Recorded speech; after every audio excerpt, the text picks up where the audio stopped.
Welcome to the deep dive.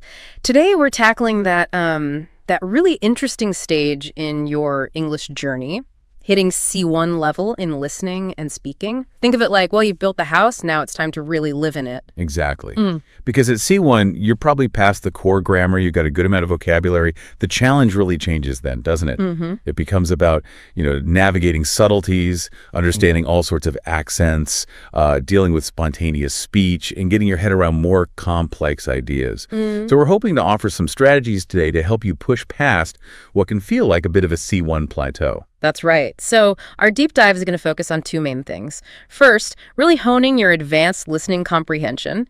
And second, boosting your speaking fluency up to that next level.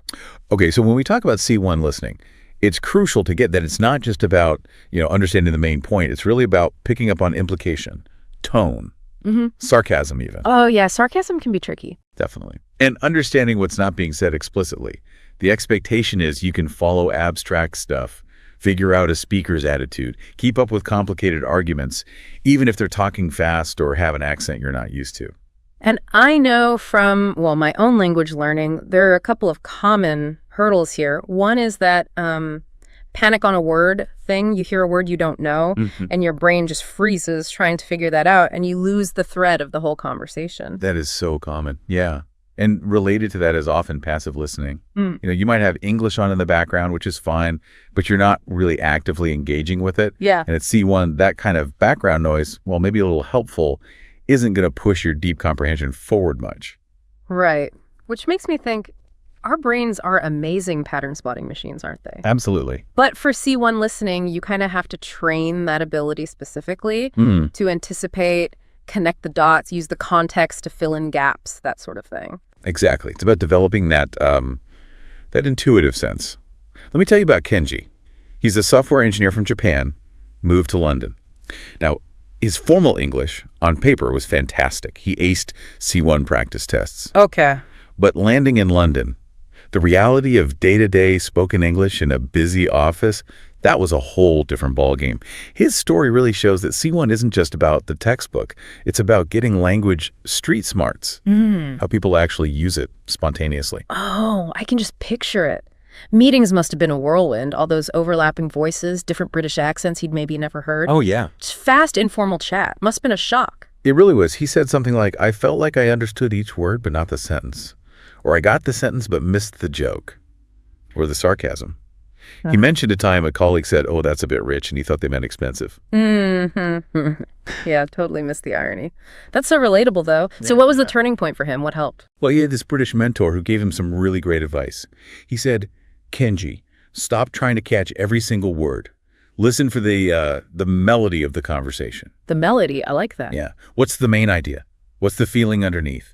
And watch people's faces. That's brilliant advice. Shifting focus from just words to the whole communication picture. So what did Kenji actually do? What steps did he take? He got really deliberate about his listening. Started downloading podcasts, specifically looking for different British regional accents, Mancunian, Scottish, Cockney, even if he only caught bits at first. Okay. He also tuned into BBC radio dramas, watched those really nuanced British comedies, like The Office, Peep Show. Ah, yeah, great for subtle language. Exactly. Watched them with subtitles first, then pushed himself to watch without. That takes serious dedication. It does, but it paid off. He also started really focusing on intonation patterns and learning common phrasal verbs in context, not just lists. And he tuned into those little discourse markers, mind you. Having said that, to cut a long story short. The signposts. Precisely. Learning how they signal what kind of information is coming next. They guide you through the speaker's thoughts, signal shifts. And did it work? What happened? Well, within about 6 months, he said his listening had genuinely transformed. He wasn't just decoding words anymore. He was getting the meaning in real time. He could follow group conversations, catch implied meanings, even jump in more naturally himself. Yeah. It really shows C1 listening is about tuning into that whole, that intricate dance of communication. That's a great story. So for listeners aiming for that kind of mastery, what are some specific active listening techniques they can use? Okay, good question. There's several key things. One is selective attention and prediction. So instead of trying to grab every single word, train yourself to focus on keywords, speaker's intention. and try to predict what might come next based on where the conversation's going. Right. Another big one is contextual inference. Hit an unfamiliar word. Don't panic. Use the surrounding words, the tone, the topic. Make an educated guess about the meaning. Like being a language detective, using the clues. Exactly. And mental summarization is really useful too. As someone's talking, try to quickly rephrase their main points in your head. Like, okay, so their argument is basically X. It checks if you're really following. Makes sense. And as Kenji found, noticing those discourse markers and signposting words crucial. They're like road signs telling you about turns or emphasis ahead. Got it. Those little cues that guide you. Yes. And finally, never underestimate listening for tone, emotion, implication. At C1, how something's said is often just as important as what's said. Changes in pitch, stress, speed, they carry so much meaning. So it's digging deeper than just the surface words. Now, beyond these techniques, what kind of stuff should we be listening to? What kind of immersion helps? Variety is key here. Really dive into diverse exposure. Go beyond the usual learner podcasts. Find stuff on topics you genuinely love, science, history, whatever. Think about things like NPR's Up First, BBC Radio 4's In Our Time for deep dives, the daily maybe stuff you should know, Freakonomics Radio. The mix of topics, speakers, formats, that's what really stretches you. And visual media, TV shows, documentaries. Oh, absolutely. Advanced documentaries, Our Planet, Planet Earth, they're great. And sophisticated dramas, The Crown, Succession, Sherlock, House of Cards. Lots of complex vocabulary, nuanced dialogue. A good tactic is watch with English subtitles first, then try again without. That's a good way to step up the challenge gradually. What about audiobooks or lectures? Definitely valuable. Listening to challenging audiobooks or even university lectures. TED Talks are great. Open courseware you find online. Coursera, ADX audio sometimes. That really trains your ear for sustained, complex arguments. And you mentioned accents earlier, that huge variety out there. You absolutely have to embrace accent diversity. Actively look for content from different places. Australia, Ireland, Scotland, Canada, New Zealand, different parts of the US and UK. YouTube's a goldmine for this. Even try foreign films with English dubs sometimes, just to hear different patterns. So really immerse yourself in the global sound of English. Okay, what about more focused practice, specific exercises we can do? Yes, definitely. Transcription drills are excellent, though demanding. Take a short clip, maybe 30 seconds, a minute max, from a podcast or news. Listen over and over. Try to write down everything you hear, Wow, that sounds intense. It is, but it's amazing for tuning your ear to individual sounds and connected speech. Then compare it to a transcript if you can find one. Another powerful one is advanced shadowing. Listen to a native speaker and repeat immediately, trying to mimic everything: pronunciation, rhythm, intonation, speed. Not just the words, the music of it. Start small, short phrases. And dictation is good too. Someone reads a text or you use audio and you just write down exactly what you hear. Test your accuracy and your memory. So transcription for detail, shadowing for flow and pronunciation, dictation for precision. Those all sound like really active ways to train. Any tech help? Apps? Yeah, those language exchange apps with voice messaging like HelloTalk or Tandem can be really good. You listen carefully to someone's message, then you have to record your reply. It forces active listening and gives immediate speaking practice in a real context. Great practical tip. Now you mentioned Kenji. Do you have another example? Maybe someone facing C1 listening challenges in a really specific field? Yes, definitely. Dr. Sofia Rodriguez. She's a cardiologist from Brazil. Excellent English overall, but she went to this big international medical conference and felt completely lost in the discussions. Ooh, I can imagine. Medical jargon, fast pace. Exactly. It wasn't just the technical terms, she said. It was the abbreviations they all used, the metaphors specific to their field, how quickly they jumped between topics without really signaling it clearly.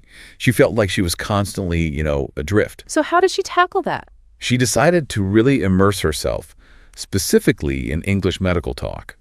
Subscribe to English medical podcasts, clinical reviews, surgical cases, that kind of thing. At first, she was stopping constantly to look things up. Yeah, that panic on a word again. Right. But she realized it was breaking the flow. So she changed tactics, started listening to whole episodes, just letting herself be okay with not catching every single term. Her main goal became understanding the overall discussion. What's the main problem here? What solutions are they talking about? What's the conclusion? That sounds much more manageable and probably less frustrating. It really was. She also watched recordings of conference talks, grand rounds discussions, paying attention to how the English-speaking doctors structured things, presented data, handled questions. She started noticing recurring phrases they used. Like formulas almost? Kind of. Phrases for introducing evidence, like, our data indicates that. Or for disagreeing politely, while I appreciate that point, I wonder if, and for summing up. In essence, these became like anchors for her. Those signal phrases really can be lifelines in complex talks. Absolutely. So by focusing on those discourse patterns and just accepting she wouldn't know every single technical term immediately, her listening in her field improved massively. She called it getting attuned to the symphony of medical English. Next conference. She wasn't just following along. She was confident enough to jump into the Q&As, ask questions, offer her own points. Her listening unlocked her professional engagement. That really drives home how it's about understanding the whole communication landscape, not just the words. Okay, let's pivot now to the other side of the coin. Advanced speaking fluency at C1. What does that look like? Right. So C1 speaking. It's way beyond just getting your message across. It's about expressing yourself fluently, coherently, appropriately in all sorts of situations. The focus really shifts to sounding natural, using idioms correctly, adapting your language for different people and contexts. You're expected to handle complex ideas, have extended discussions, argue your points persuasively with, a certain level of sophistication. And I know learners, even at this advanced stage, can still hit roadblocks with speaking. What are some typical sticking points? Several common ones. Overthinking grammar while you're trying to talk that leads to lots of hesitations. Sounds unnatural. Relying on the same vocabulary and sentence structures, even if you know more passively. That difficulty with spontaneity, feeling like your mind just goes blank when you need to speak off the cuff. Yeah, the deer in headlights feeling. Exactly. And those fossilized errors, mistakes that have just stuck around, even though your English is generally good. And honestly, just the fear of making mistakes can be huge. Yeah. It makes you hold back, afraid to try new things.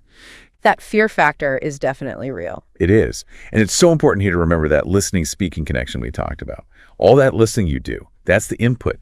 It feeds your brain with the natural patterns, the vocabulary, the pronunciation you need for your speaking output.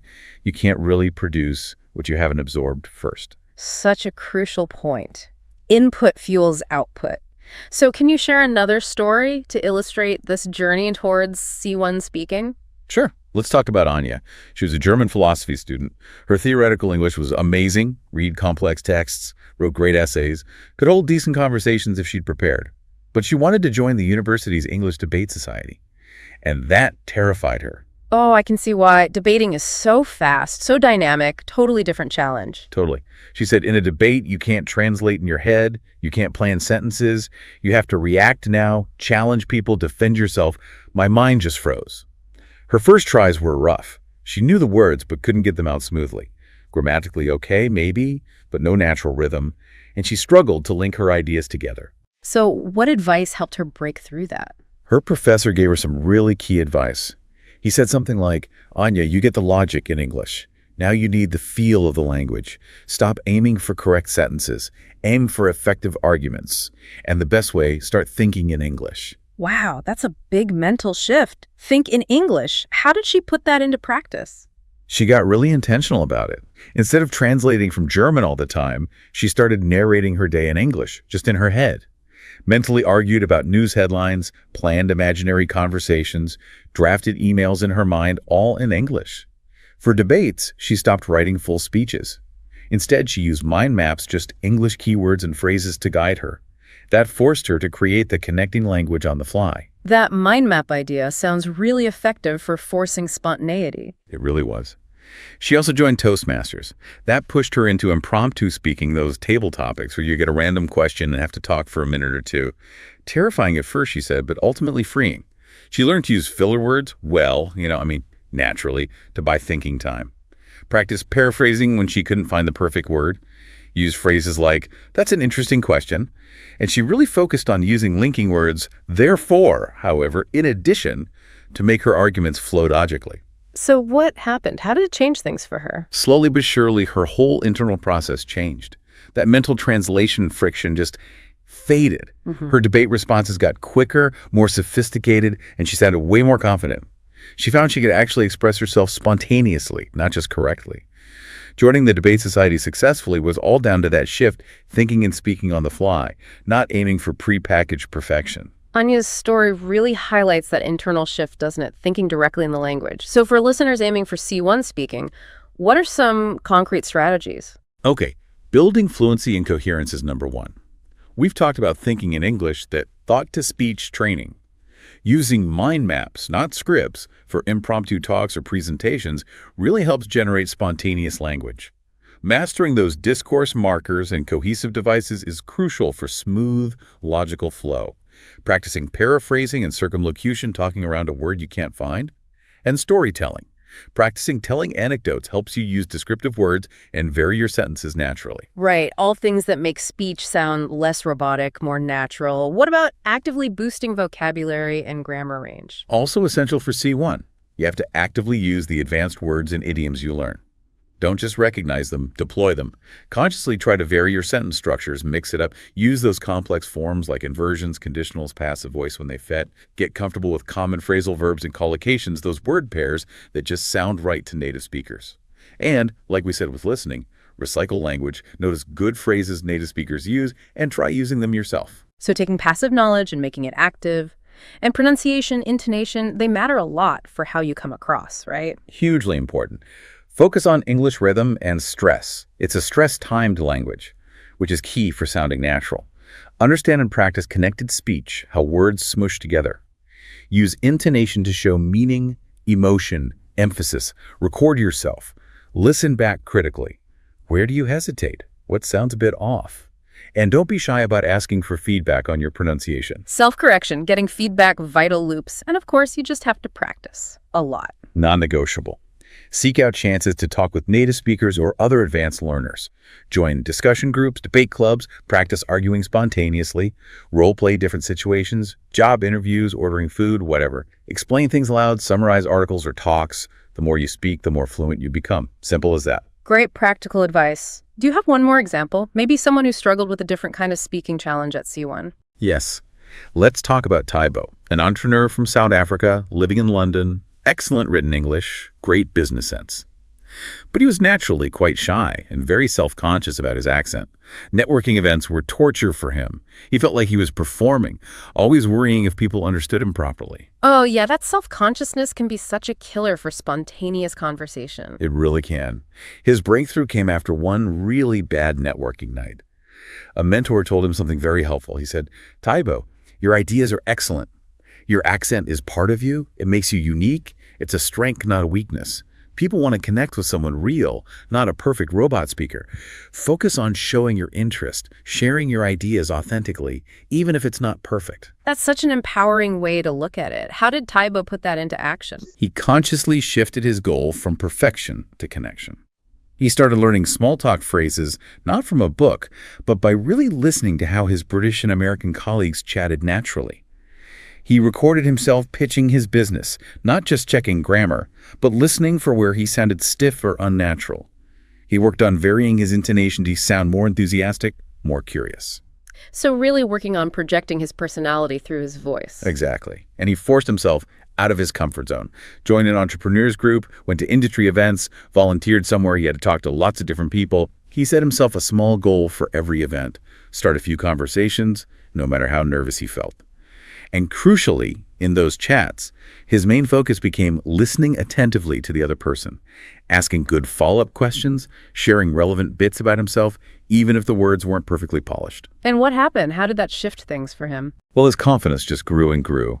He realized that clarity was important, yes, but chasing some impossible ideal of perfection was actually stopping him from connecting. His fluency got much better just because he was having more real conversations. His accent became just part of his professional identity, and people responded really well to his genuine interest and good ideas. Taibo's story shows that C1 speaking is ultimately about finding your authentic voice and using it to genuinely connect. These stories, Kenji, Sophia, Anya, Kabo, they really paint a picture of C1 English as this complex, multi-layered skill. And it's clear that listening and speaking aren't separate boxes, are they? Not at all. At this level especially, they're so tightly connected, they reinforce each other constantly. The more you listen actively to authentic English, the more patterns, words, idioms you absorb. And that directly feeds your speaking. Right. And the other way around, when you actively speak, you become more sensitive to the nuances of spoken English, which sharpens your listening. It's like a positive feedback loop, isn't it? A virtuous cycle. Exactly right. Every conversation is a feedback loop. You speak, you see how people react, you hear their response, which is more input. That real-time back and forth is gold for figuring out where you need to improve, both in listening and speaking. If you keep missing things with a certain accent, okay, that's a listening target. If you struggle to explain a concept, maybe that's vocabulary or a sentence structure work needed for speaking. So it's about consciously leaning into that synergy. When you listen, think, how would I say that? When you speak, really listen to the responses. Precisely. It's just a continuous cycle of input, output, reflection, refinement. Now, getting to C1 is huge, but it's also really common to hit plateaus, right, where it feels like you're stuck. Any advice for keeping the momentum going when progress feels slow? Oh yeah, plateaus are totally normal in advanced learning. The trick is to stay proactive. Set small, specific, achievable goals. Not just improve English, but listen to one podcast with an Irish accent this week. Or use 5 new phrasal verbs in conversation this month. Micro goals. Exactly. And celebrate the small wins. Acknowledge every little bit of progress. Also, change how you think about mistakes. They're not failures, they're data. Figure out why it happened, learn from it, and mix things up. If your routine feels stale, try a new type of material, a different practice method. And maybe most importantly, reconnect with why you're doing this. Why do you want this high level of English? That purpose is your best fuel. That's all really solid advice for staying the course. So as we wrap up our deep dive today. Mastering C1 listening and speaking, it really goes beyond just being grammatically correct. It's about unlocking your own voice, connecting with people and ideas more deeply. It's having the confidence to handle complex conversations, express complex thoughts clearly, and understand all those subtle, unspoken layers that make communication so rich. It's moving from just sending information to really engaging, understanding, and being understood. Exactly. And that journey, becoming a truly fluent, sophisticated English speaker, it takes ongoing immersion, deliberate practice, and being willing to push your comfort zone again and again. Just remember the stories we talked about: Kenji beating the accent barrier, Sophia mastering medical talk, Anya finding her spontaneous voice, Tabo connecting authentically. They all show that with the right approach, hard work, and the right mindset, you really can take your English listening and speaking to incredible levels. Allowing your unique voice to be heard, understood, and make an impact across the globe. Thanks for joining us for this deep dive.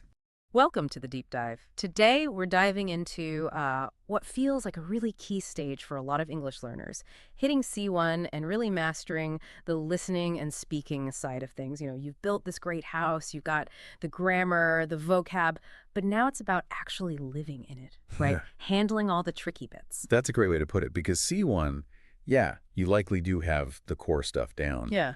But the game changes. It stops being just about being correct. Now it's about navigating the subtleties, isn't it? Yeah. Different accents flying at you, people talking spontaneously, maybe about quite abstract ideas. It's a big jump. Absolutely. And that C1 plateau people talk about, it's very real for so many. So our mission today is simple. Give you some solid, concrete strategies to help you push past that feeling.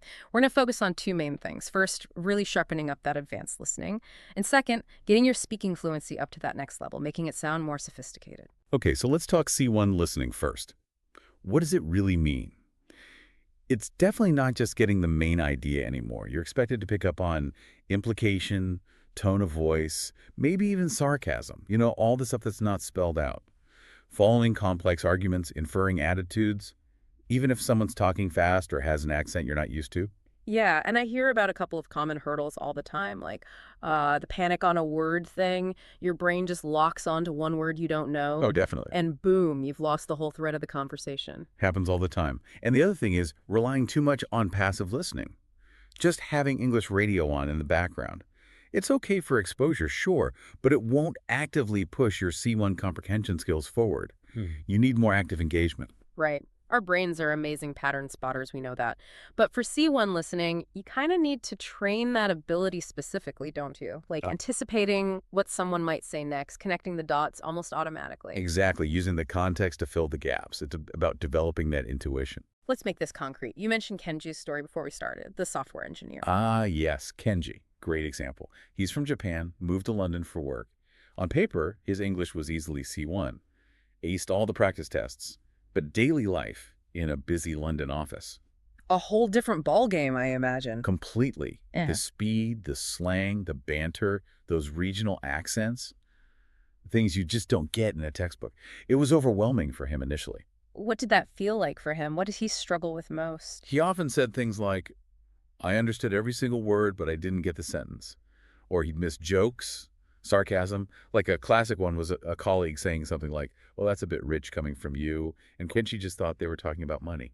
He missed the irony completely. That's so relatable. That slight cultural nuance or idiom just flies over your head. So what helped him? Was there a turning point? There was. He had a British mentor at work who gave him some really game-changing advice. He said, Kenji, stop trying so hard to catch every single word. Listen for the melody of the conversation instead. Focus on the main flow, the feeling behind the words. Watch people's expressions. It was about shifting from just decoding words to grasping the whole communication picture. The melody of the conversation. I love that. It captures the rhythm, the intonation, the flow. So how did Kenji put that into action? What did he do? He got really deliberate about his immersion. He started actively seeking out podcasts featuring different British accents, Mancunian, Scottish, Cockney, really trained his ear. Smart move. Exposure is key. Definitely. And he didn't just stick to news. He got into BBC radio dramas, British comedies like The Office or Peep Show, watched them first with English subtitles, then pushed himself to watch without. Ah, weaning himself off the subtitles. That's a good technique for picking up nuance. It really is. He also focused specifically on intonation patterns. And instead of just memorizing lists of phrasal verbs, he learned them in context. Crucially, he started tuning into discourse markers. Discourse markers. You mean like, mind you, or having said that, to cut a long story short. Exactly those. He realized they were like little signposts, guiding him through the speaker's thought process, signaling shifts or emphasis, little navigational aids. Right, they help you follow the structure of what's being said. And did it work? What was the result for Kenji? The transformation was pretty remarkable. Within about 6 months, he said his listening felt genuinely different. He wasn't just slowly decoding anymore. He was getting the meaning in real time. He could follow fast group chats, catch those implied meanings, even jump into the conversation more naturally. It really shows that C1 listening is about tuning into that whole complex dance of communication. That's a fantastic story. So for listeners wanting to develop that melody awareness, what are some specific actionable listening techniques they could try? Good question. Okay, first, selective attention and prediction. Try not to catch every single word. Focus on the keywords. Guess the speaker's intention and try to predict where they're going next. Okay, focus and predict. What else? Second, contextual inference. When you hit a word you don't know, don't panic. Yeah. Use the words around it, the speaker's tone, the overall topic. Make an educated guess. Be a bit of a language detective. I like that, language detective. Less pressure than needing to know everything instantly. Exactly. Third, mental summarization. As someone's talking, quickly try to rephrase their main points in your own head. It's a great way to check if you're really following along. And, as Kenji found, definitely pay attention to discourse markers and signposting language. Recognize them as the road signs in the conversation. Guiding you through the argument. Precisely. And finally, maybe the most C1 specific skill. Listen actively for tone, emotion, and implication. How something is said, pitch changes, stress, speed, often carries as much, if not more, meaning than the words themselves. Dig under the surface. So it's techniques, but also the material you listen to, right? What kind of diverse audio should people be looking for? Absolutely. Variety is crucial here. You need to step outside the usual learner materials. Find podcasts, talks, anything on topics you're genuinely interested in, science, history, tech, whatever. Think about things like NPR's Up First for news, BBC Radio 4's In Our Time for really deep discussions, The Daily Podcast, Stuff You Should Know, Freakonomics Radio. You get a mix of topics, accents, formats. It really stretches you. And what about visual stuff? Does watching things help too? Oh, definitely. Advanced documentaries, Our Planet, Planet Earth, they have fantastic narration, often quite sophisticated vocabulary, and complex TV dramas. Like The Crown or Succession. Exactly. Or things like Sherlock, House of Cards. The dialogue is often fast, nuanced, full of complex ideas. Again, maybe watch first with English subtitles to get the gist, then challenge yourself without them. Okay, that makes sense. What about really dense stuff like audiobooks or lectures? Yeah, that's another level up. Tackling challenging audiobooks, university lectures online, maybe through Coursera or edX or even TED Talks, forces you to sustain concentration and follow complex, structured arguments over a longer period. And don't forget accent diversity. Actively seek out content from Australia, Ireland, Scotland, Canada, New Zealand, different parts of the US and UK. YouTube's a goldmine for this. Find creators you like from different places. It's like creating your own global English listening gym. Okay, beyond just listening widely, are there more focused sort of practice drills people can do? Yes, for sure. If you want really focused practice, transcription drills are tough, but incredibly effective. Take a short audio clip, maybe 30 seconds to a minute, from a podcast or news report. Listen again and again. Try to write down exactly what you hear, word for word. Then, if you can, compare it to a transcript. It's intense, but amazing for tuning your ear to connected speech, individual sounds, how words squish together. Wow, yeah, transcription sounds demanding but really precise. What else? Advanced shadowing is another powerful one. You listen to a native speaker and you repeat what they say almost immediately, trying to mimic everything, their pronunciation, rhythm, intonation, speed, like mimicking the music of their speech. Start with short phrases, then build up. So shadowing for the musicality, transcription for the detail. Anything else? Dictation is a classic for a reason. Someone reads a text, or you listen to a recording and you write it down verbatim. It tests your accuracy, your short-term auditory memory. Okay, those sound like good focused exercises. Any tech tools that help put this into practice? Yeah, language exchange apps that have voice messaging features like HelloTalk or Tandem can be great. You have to listen carefully to understand your partner's voice message. And then you have to record your own reply. Exactly. It forces active listening and gives you immediate speaking practice in a real back-and-forth context. It's very practical. That's a great tip. Now, you mentioned Kenji and the office environment. Do you have another example, maybe someone dealing with very specialized language, like in a professional field? Yes, absolutely. Let's talk about Dr. Sofia Rodriguez. She's a cardiologist from Brazil. Excellent general English, really top-notch. But she went to an international medical conference. Oh, I can imagine. The jargon must have been intense. Intense is an understatement. She said she felt completely lost in the panel discussions and Q&A sessions. It wasn't just the complex medical terms, although there were plenty of those.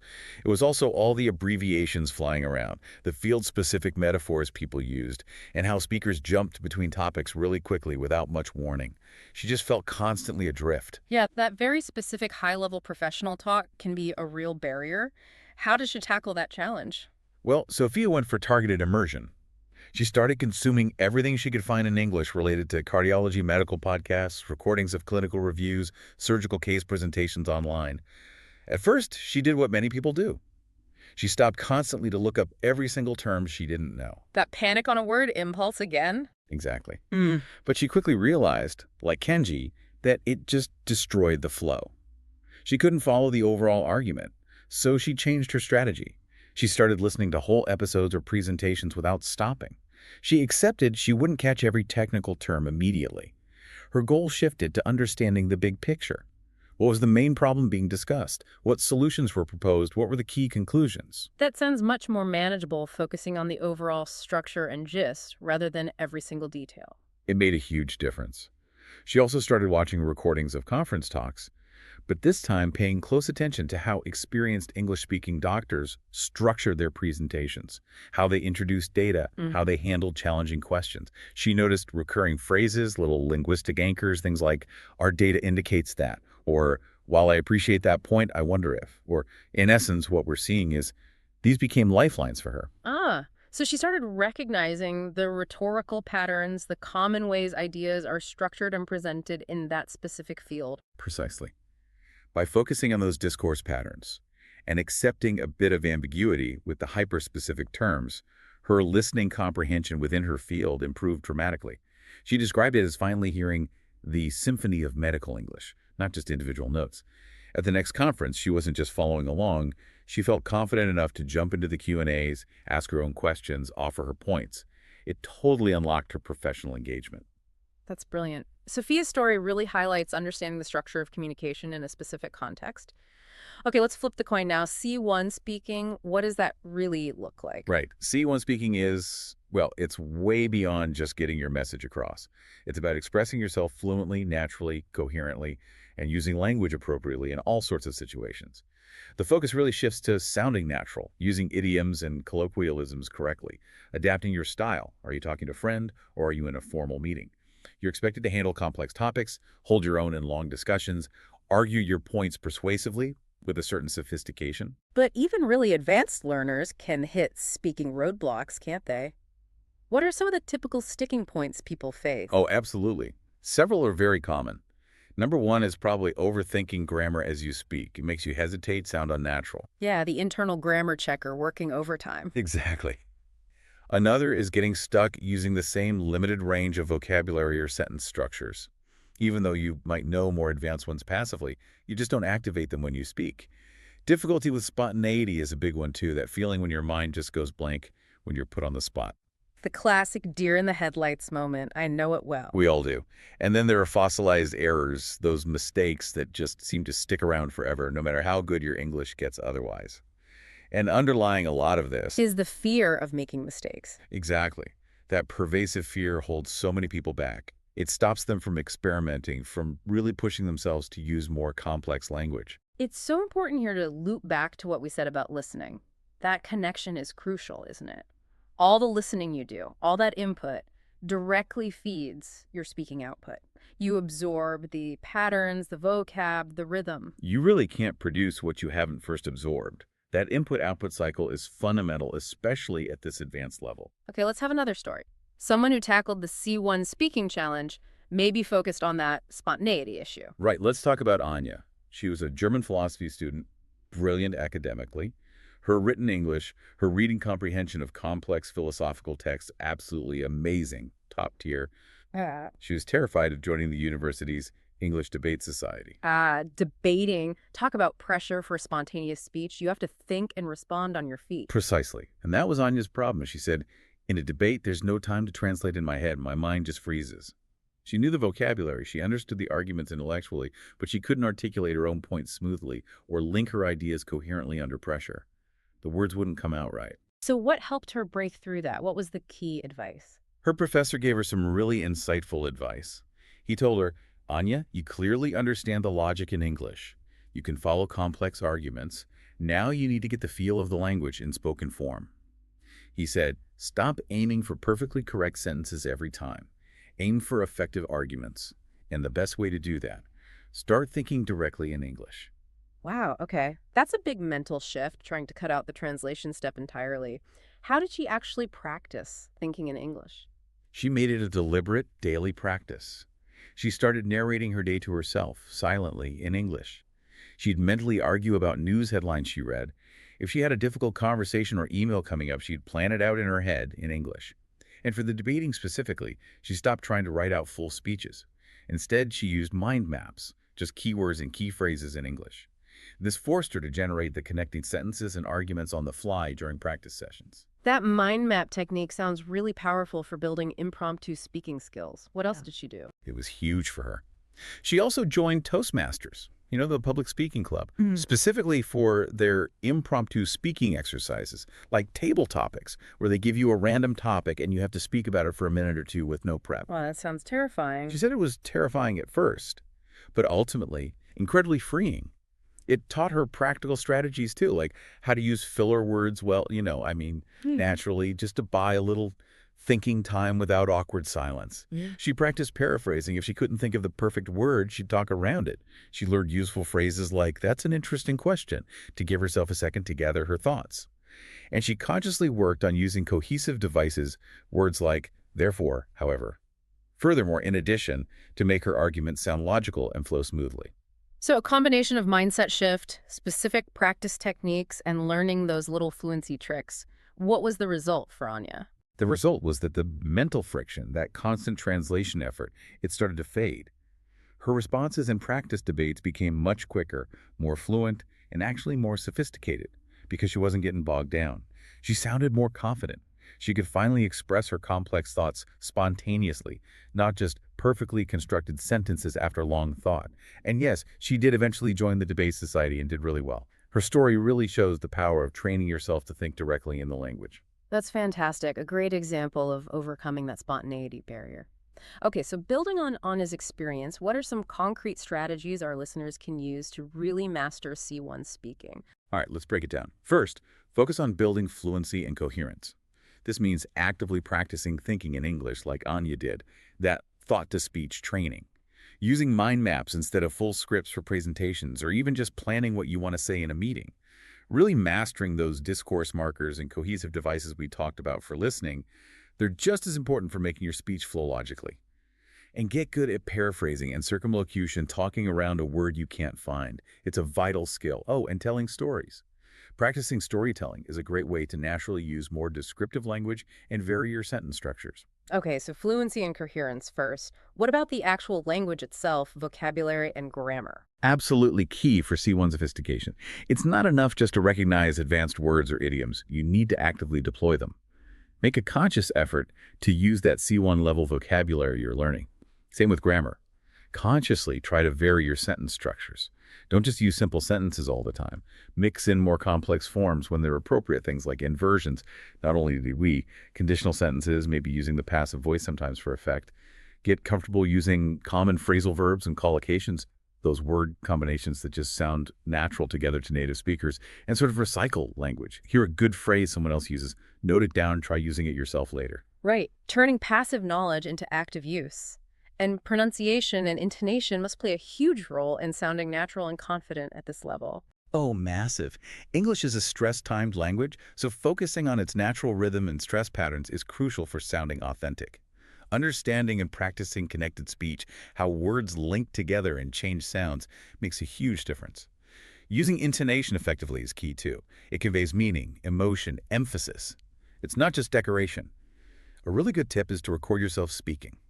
Listen back critically. Where do you hesitate? Where does it sound a bit unnatural or flat? Yeah, it can be painful listening to yourself. It can be, but it's so valuable. And don't be afraid to ask for feedback on your pronunciation from native speakers or teachers you trust. Self-awareness and feedback loops. Got it.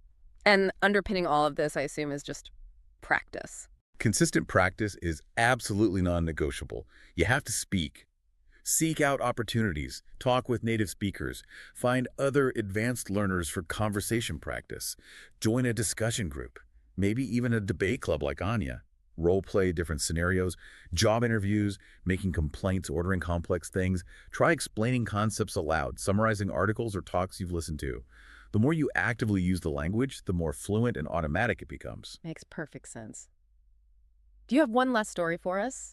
Maybe someone who struggled with a different aspect, perhaps confidence or accent? Yes, let's talk about Taibo. He's an entrepreneur, originally from South Africa, living and working in London.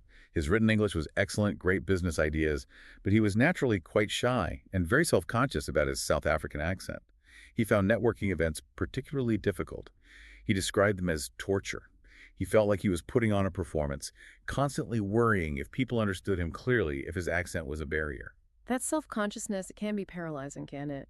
Especially in networking situations where you're trying to make a good impression. Absolutely. It really held him back. The turning point for him came after one really bad networking night where he felt he'd just clammed up.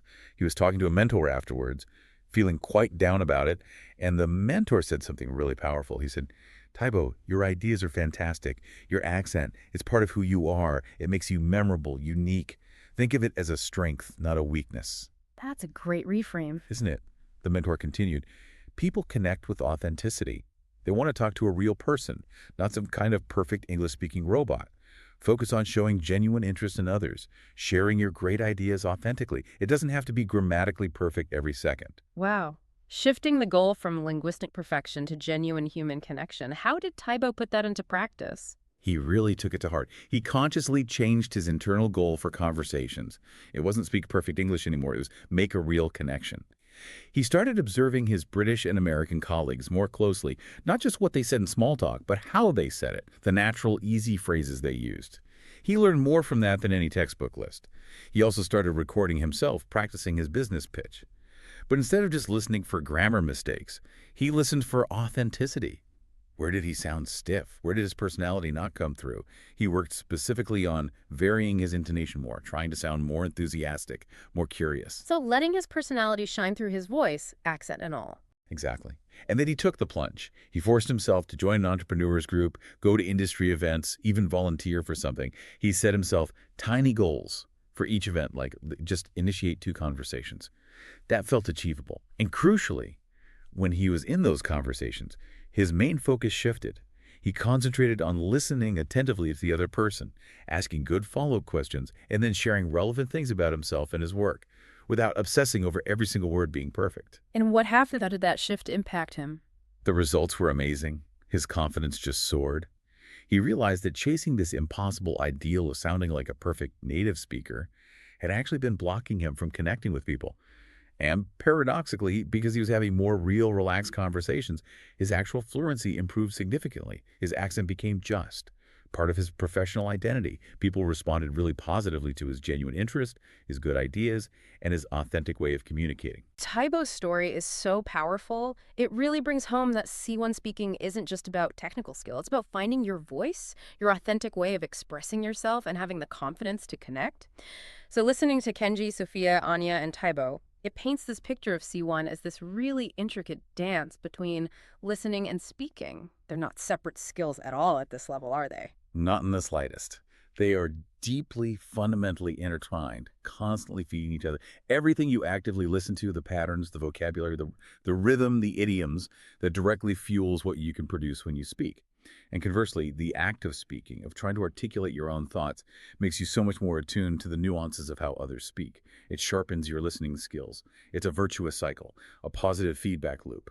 That makes so much sense. So every conversation you have is like a real-time diagnostic tool almost? Exactly. You speak, you see how people react, you hear their response, which is more listening input, and you immediately get feedback. You might notice, people seem to misunderstand me when I talk about X, or, wow, I really struggle to find the words for Y. That tells you exactly where you need to focus next in both skills. That synergy is definitely key. Now, getting to C1 is a massive achievement, but we talked about the plateau. It happens. Progress can feel incredibly slow sometimes at these advanced stages. Any final advice for people feeling stuck, for keeping that momentum going? Yeah, plateaus are totally normal, so first off, don't get discouraged. The key is to stay proactive, even when it feels like you're not moving fast. Set yourself small, specific, achievable goals, micro goals. Things like, this week I'll listen to one podcast episode with a Scottish accent, or this month I'll try to actively use 5 new phrasal verbs in conversation. Breaking it down into manageable chunks. Precisely. And celebrate those small wins. Acknowledge the progress you are making, however incremental it feels. It keeps motivation up. Also, really try to reframe how you see mistakes. They aren't failures, they're just data. Information telling you what you need to work on next. Be curious about them. Mistakes as data points. I like that. Yeah. And if your routine starts to feel stale, mix it up. Try a different type of material, a new practice method. Find a new conversation partner. Keep it fresh. And maybe the most important thing, reconnect with your why. Why did you want to reach this high level of English in the first place? Was it for work, for travel, for connection, for personal growth? Reminding yourself of your core motivation is the best fuel you have when things feel tough. That's incredibly wise advice, remembering the purpose behind the effort. So, as we wrap up this deep dive, it feels like mastering C1, listening and speaking, it really is about more than just ticking off grammatical boxes, isn't it? Oh, absolutely. It's about unlocking your authentic voice in English. It's about connecting with people, with ideas on a much deeper level. Yeah. It's having the confidence to handle those complex, nuanced conversations, to express your own complex thoughts clearly, and to really understand all those subtle, unspoken layers that make human communication so rich and fascinating. You move from just sending and receiving information to truly engaging, understanding, and being understood. Beautifully put. It's a journey that clearly demands ongoing effort, that immersion, that deliberate practice, and like Taibo showed us, that willingness to keep pushing your comfort zone. Definitely. But as the stories of Kenji, Sophia, Anya, and Taibo demonstrate, it's absolutely achievable. With the right strategies, consistent effort, and that positive, resilient mindset, you really can take your English listening and speaking to incredible heights. You can make sure your unique voice is heard, understood, and allows you to connect and make an impact anywhere in the world.